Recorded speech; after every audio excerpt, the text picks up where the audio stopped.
students, I am Professor Muhammad Ikram from Aspire College Thokar campus. Today we are going to discuss question number 5 English part 1. Question number 5 को हम पहले भी एक video के अंदर discuss कर चुके हैं। पहली वीडियो के अंदर हमने इसके option number A letter writing को डिस्कस किया था। आज हम इसके ऑप्शन नंबर 2 एप्लीकेशन राइटिंग को डिस्कस करने जा रहे हैं। हमने ये डिस्कस किया था कि स्टूडेंट्स के पास क्वेश्चन नंबर 5 के अंदर दो ऑप्शन होते हैं, चाहे वो ऑप्शन नंबर 1 सेलेक्ट करे, इट मीन्स लेटर राइटिंग को सिलेक्ट कर सकता है, या उसके अगेंस्ट उसके मुतबादल के तौर पर वो एप्लीकेशन को सिलेक्ट कर सकता है। लेटर राइटिंग को हमने डिटेल में डिस्कस कर लिया था, उसकी मार्क्स डिवीजन की बात की थी, हमने फॉर्मेट की बात की थी, पॉसिबल मिस्टेक की बात की थी। आज हम इंशाल्लाह इस वीडियो के अंदर ऑप्शन नंबर 2 को डिस्कस करने जा रहे हैं। इसको डिटेल में डिस्कस करेंगे, मार्क्स डिवीजन की बात करेंगे, फॉर्मेट की बात करेंगे और पॉसिबल मिस्टेक्स की बात करेंगे। अगर किसी स्टूडेंट्स ने लेटर राइटिंग के मतलब जानना हो, उसके पॉसिबल मिस्टेक्स के मतलब जानना हो, फॉर्मेट को डिस्कस करना हो, देखना हो, या मार्क्स डिवीजन देखना हो, तो इससे पहले वाली वीडियो देख सकता है। तो लेट्स स्टार्ट। एप्लीकेशन राइटिंग के अंदर सबसे पहले हम मार्क्स डिवीजन की बात करते हैं। मार्क्स डिवीजन की अगर हम बात करें, सबसे पहले एप्लीकेशन के अंदर एड्रेस आता है, और एड्रेस 1 नंबर का। इसी तरह दूसरा एलिमेंट एप्लीकेशन राइटिंग के अंदर सैल्यूटेशन या ग्रीटिंग कहा जाता है, और इसका भी 1 नंबर होता है। तीसरा the most important element, major element of the application body, इसके 6 नंबर होते हैं। चौथा एलिमेंट इंक्लूडिंग रिमार्क्स या सब्सक्रिप्शन, इसका भी 1 नंबर होता है। और पांचवा और लास्ट एलिमेंट डेट का होता है, और ये भी 1 नंबर कैरी करता है। स्टूडेंट्स, जब आपने एप्लीकेशन लिखनी है तो आपको मार्क्स डिवीजन का इल्म होना चाहिए। इसके अकॉर्डिंगली आप चीज़ों को फिल करेंगे, इस पैटर्न को फॉलो करेंगे, और अगर आप इन मार्क्स डिवीजन को माइंड में रखते हुए एप्लीकेशन लिखते हैं तो इंशाल्लाह आप बेहतरीन एप्लीकेशन लिखने में कामयाब होंगे। अब हम इसके दूसरे एलिमेंट्स की तरफ मूव करते हैं कि एप्लीकेशन का फॉर्मेट क्या है, इसका पैटर्न क्या है। पहले हमने बात की थी कि एप्लीकेशन राइटिंग के अंदर सबसे पहले एड्रेस लिखा जाता है, और एड्रेस के मतलब हमने डिस्कस किया था कि ये 1 नंबर का है। एड्रेस कैसे लिखना है? द प्रिंसिपल, पेज के left side, start from the page. The का टी कैपिटल लिखा जाएगा और प्रिंसिपल का पी कैपिटल लिखेंगे। द प्रिंसिपल लिखने के बाद पंक्चुएशन मार्क्स कॉमा यूज किया जाएगा। इसी तरह अगली लाइन के अंदर, नेक्स्ट लाइन के अंदर गवर्नमेंट कॉलेज लिखा जाएगा, गवर्नमेंट का जी कैपिटल लिखेंगे, फुल स्टॉप यूज करेंगे, उसके बाद कॉलेज का सी कैपिटल लिखा जाएगा और पंक्चुएशन मार्क्स कॉमा यूज करेंगे। इट मींस अभी तक हमने एड्रेस की 2 लाइनें लिखी है, द प्रिंसिपल, गवर्नमेंट कॉलेज, और एड्रेस को कंप्लीट करने के लिए तीसरी line A dot B dot C, उसके बाद फिर डॉट है, इन्वर्टर ब्रैकेट, ब्रैकेट के अंदर सिटी लिखेंगे और सिटी का C कैपिटल लिखा जाएगा, और इसके बाद punctuation marks full stop use किया जाएगा। फुल स्टॉप से हमें अंदाजा होता है कि यहाँ पर आकर हमारा एड्रेस कंप्लीट हो रहा है, और एड्रेस हमने 3 लाइनों के अंदर लिखा है, द प्रिंसिपल, गवर्नमेंट कॉलेज और सिटी ABC। अब इसको दोबारा से देखते हैं। द टी कैपिटल लिखेंगे, प्रिंसिपल का पी कैपिटल लिखेंगे, और प्रिंसिपल की स्पेलिंग का ध्यान रखेंगे। बाज़ वक्त स्टूडेंट प्रिंसिपल की स्पेलिंग सही नहीं लिखते। क्यों? जब पेरो वर्ड याद कर रहे होते हैं, पेरो वर्ड याद करते हुए स्टूडेंट्स 2 लफ्ज पढ़ते हैं, PRINCIPAL, जो यहाँ पे लिखा गया है, कॉलेज का प्रिंसिपल या बड़ा। इसी के साथ साथ दूसरा लफ्ज आप याद करते हैं PRINCIPLE, जिसका मानी है असूल। स्टूडेंट्स समटाइम इनको मिक्स कर देते हैं, यहाँ पर आकर प्रिंसिपल PAL लिखने के बजाय PLE लिख देते हैं। इसका आपने ध्यान रखना है, स्पेलिंग सही होनी चाहिए। इसी तरह गवर्नमेंट लिखते हुए GOVT अगर हम लिखेंगे ये एब्रीवेटेड है, इसके बाद फुल स्टॉप यूज किया जाएगा, डॉट यूज किया जाएगा। अगर आप पूरे स्पेलिंग लिख रहे हैं गवर्नमेंट के, तो फिर इसके बाद फुल स्टॉप लगाने की जरूरत नहीं है। कॉलेज का सी कैपिटल लिखेंगे और कॉलेज के स्पेलिंग भी समटाइम्स स्टूडेंट COLLAGE लिख देते हैं, जबकि सही स्पेलिंग COLLEGE है।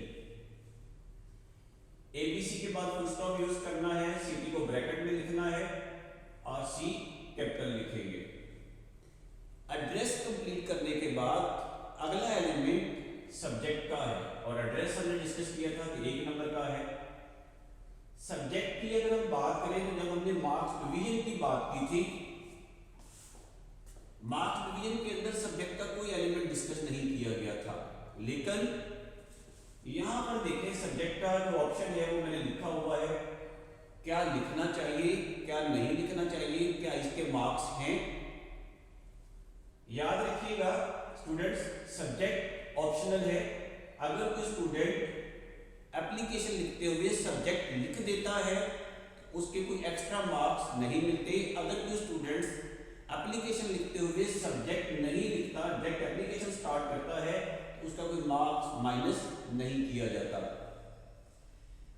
क्या लिखना चाहिए? तो मेरी राय ये है कि सब्जेक्ट लिखना चाहिए, इससे एप्लीकेशन का तासुर इंप्रेशन बेहतर होता है। कैसे लिखना है? सब्जेक्ट एस कैपिटल लिखेंगे, उसके बाद सब्जेक्ट के स्पेलिंग लिखते हुए इक्वल, डैश या कोई और साइन यूज नहीं किया जाएगा, बल्कि कॉलन का साइन यूज किया जाएगा। उसके बाद आप एप्लीकेशन के रेलेवेंट एक लाइन के अंदर उसका सब्जेक्ट लिखेंगे। सब्जेक्ट लिखने के बाद सैल्यूटेशन या ग्रीटिंग इसे कहा जाता है, वो स्टार्ट करेंगे, वो लिखेंगे अगली लाइन के अंदर। रिस्पेक्टेड आर कैपिटल लिखा जाएगा, सर का एस कैपिटल लिखा जाएगा और उसके बाद कंक्लूजन मार्क्स कॉमा यूज किया जाएगा। रिस्पेक्टेड सर, या हम महज सर भी लिख सकते हैं। तीसरा एलिमेंट बॉडी का है। तकरीबन स्टार्ट करने से पहले एक लाइन जब 1 इंच जगह आप छोड़ते हुए उसको लिखना स्टार्ट करेंगे। और बॉडी के अंदर 3 एलिमेंट होने चाहिए और तीनों के अंदर रब्त होना चाहिए और लैंग्वेज प्रिसाइज और जामी होनी चाहिए, बार बार रेपिटेशन नहीं होनी चाहिए, और ऐसा ना हो कि जो आप सेंटेंस लिखने जा रहे हैं उनके अंदर सीक्वेंस नहीं है। नंबर 1 जो पहला एलिमेंट होगा उसके अंदर स्टूडेंट्स अपना इंट्रोडक्शन देता है, अपनी क्लास के मतलब, अपने कॉलेज के मतलब, अपना रोल नंबर बताता है।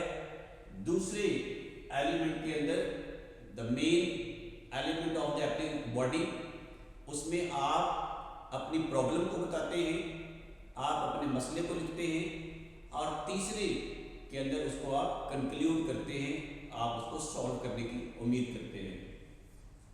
बॉडी याद रखिएगा कि बहुत लेंथी नहीं लिखनी और बहुत छोटी नहीं लिखनी चाहिए। 4th एलिमेंट बॉडी लिखने के बाद कंक्लूडिंग रिमार्क्स, सब्सक्रिप्शन, पेज के राइट साइड पे लिखते हुए वाई कैपिटल लिखा जाएगा यूएस का, उसके बाद ओबीडिएंटली का ओ छोटा लिखा जाएगा। ओबीडिएंटली के स्पेलिंग का आपने खास तौर पर ख्याल रखना है, स्टूडेंट्स इसमें गलती करते हैं। यूएस ओबीडिएंटली लिखने के बाद पंक्चुएशन मार्क्स कॉमा यूज किया जाता है। अगली लाइन के अंदर यूएस ओबीडिएंटली के नीचे एक्स वाई जी लिखेंगे और तीनों के बाद फुल स्टॉप यूज करेंगे। इट मींस सब्सक्रिप्शन या कंक्लूडिंग रिमार्क्स 2 लाइन के अंदर लिखे गए हैं, पहली लाइन के बाद कॉमा यूज किया गया है और दूसरी लाइन के बाद एंड पे फुल स्टॉप यूज किया गया है। लास्ट एलिमेंट डेट का है। पेज के लेफ्ट साइड पे हम यूएस ओबीडिएंटली के सामने या एक्स वाई जी वाली लाइन में डेट लिख सकते हैं। कैसे लिखेंगे?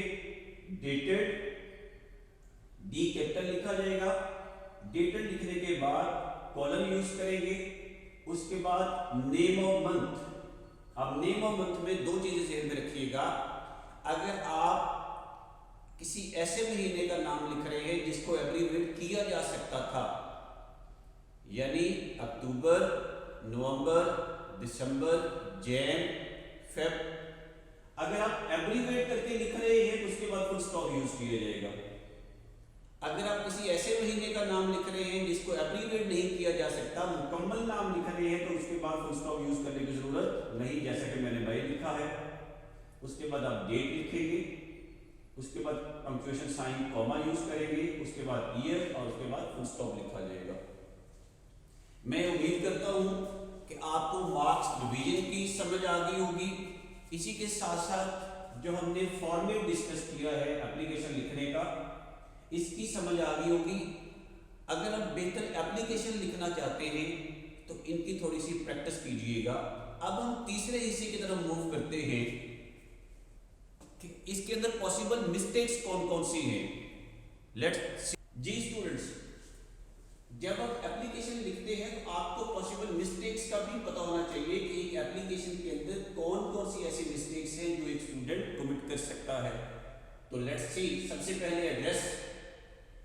एड्रेस के अंदर देखिए, मैंने पहले ये सारी चीज़ें डिटेल में आपके साथ शेयर कर ली है। ये समझाने के लिए मैंने दोबारा लिखा है ताकि इसको हाईलाइट भी कर दिया है, आपको पता होना चाहिए।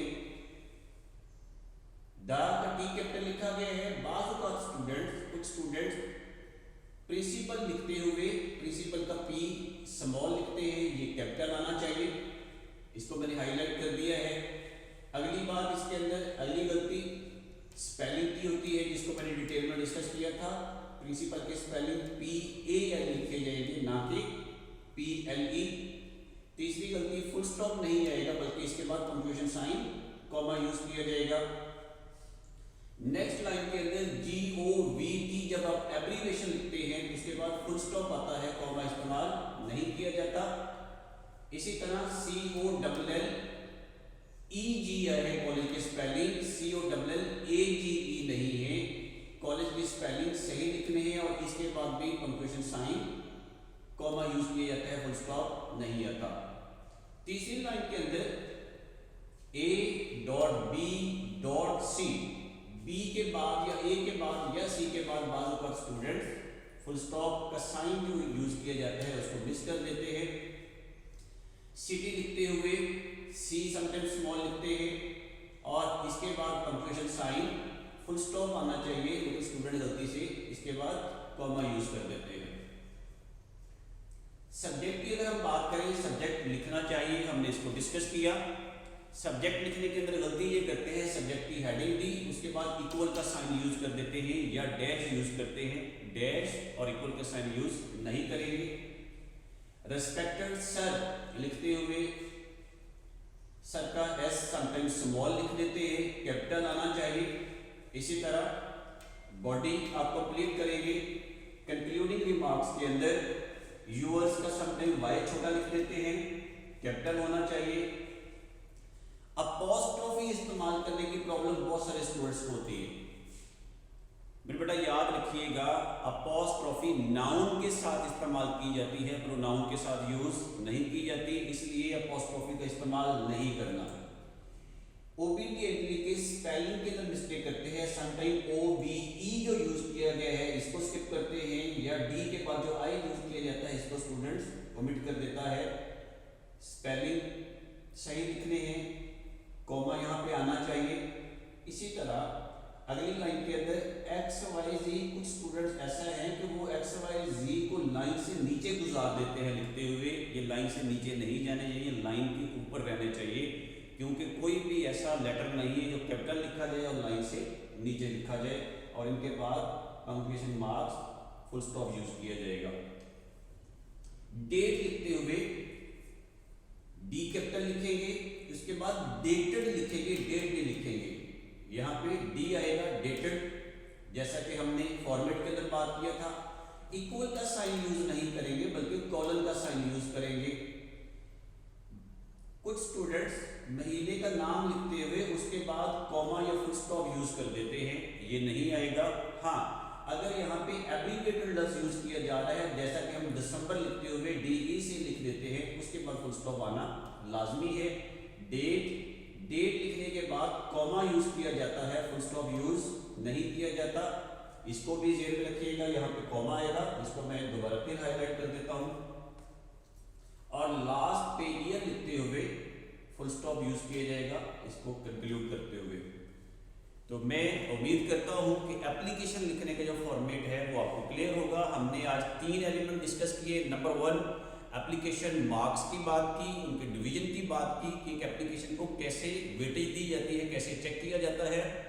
दूसरे नंबर पे हमने एप्लीकेशन के फॉर्मेट की बात की, पैटर्न की बात की, कैसे लिखना चाहिए, एड्रेस कैसे लिखा जाता है, सब्सक्रिप्शन कैसे लिखी जाती है, बॉडी कैसे लिखी जाती है, कंक्लूडिंग रिमार्क्स या डेट कैसे लिखी जाती है। तीसरी एलिमेंट के अंदर हमने पॉसिबल मिस्टेक्स की बात की है ताकि एक स्टूडेंट्स को पता होना चाहिए कि मिस्टेक्स कौन कौन सी हैं, कौन कौन सी हो सकती हैं, ताकि उसको बेहतर तरीके से लर्न कर ले। और मैं उम्मीद करता हूँ कि आप इसकी भरपूर प्रैक्टिस करेंगे और इसको इंशाल्लाह बेहतरीन तरीके से लिखते हुए मैक्सिमम मार्क्स गेन करेंगे। अल्लाह हाफिज़।